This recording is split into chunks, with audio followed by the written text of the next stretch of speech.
محترم سامعین، السلام علیکم ورحمۃ اللہ وبرکاتہ۔ لاکھوں درود اس پاک نبی پر جن کے صدقے ہم ان کی امت میں شامل ہیں۔ ایک مستری کی کام سے بیزاری اور اکتاہٹ اپنی انتہا پر تھی۔ اس سے پہلے کہ کوئی بدمزگی پیدا ہوتی، اس نے ٹھیکیدار کو جا کر اپنا استعفیٰ پیش کر دیا۔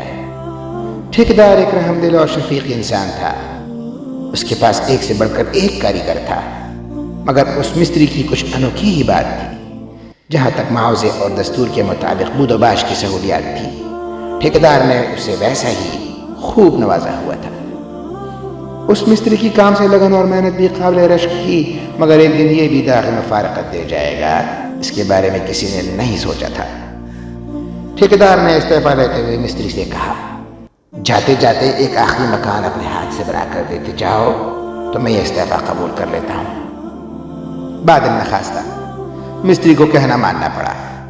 مکان کی بے تکی بناوٹ، اکھڑے پلستر، کٹے پھٹے رنگ و روغن اور دروازے کھڑکیوں کے شکستہ کیل پرزوں کے ایک ایک زاویے سے مستری کی اکتاہٹ دکھائی دیتی تھی۔ صاف رکھتا تھا کہ اس نے یہ کام فرض سمجھ کر نہیں، جان چھڑانے کے لیے وبال سمجھ کر کیا ہے۔ مکان کیا تھا کہ گویا چند برساتوں کی مار اب گرا کے تب گرا۔ ٹھیکیدار کو مکان کی چابیاں دیتے ہوئے جیسے ہی مستری نے اپنے استعفیٰ کا مطالبہ دہرایا، ٹھیکیدار نے شفقت کے ساتھ چابیاں واپس مستری کو دیتے ہوئے کہا، میں تیرا استعفیٰ قبول کرتا ہوں اور یہ والا آخری مکان تیرے لیے میری طرف سے انعام ہے۔ اب مستری دم بخود حالت ایسی کہ جیسے بدن میں جان ہی نہیں۔ یا اللہ، یہ کیا ہو گیا؟ میں نے کیوں اپنے کیے کرائے پر پانی پھیر دیا؟ اگر یہی مکان میرا مسکن بننا تھا تو میں نے اسے اچھا کیوں نہیں بنایا؟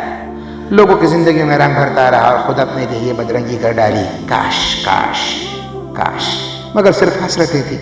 کچھ ایسے ہی مثال ہماری زندگی میں کیے گئے اعمال اور خاص طور پر نماز کی ہوتی ہے، جس سے اللہ رب العزت تو بے نیاز ہے، مگر ہم ان سب کو اچھا کرنے کے محتاج ہیں۔ انہی پر ہماری عاقبت اور آخرت کا دار و مدار ہوتا ہے، مگر ہم ہیں کہ جان چھڑاتے ہیں۔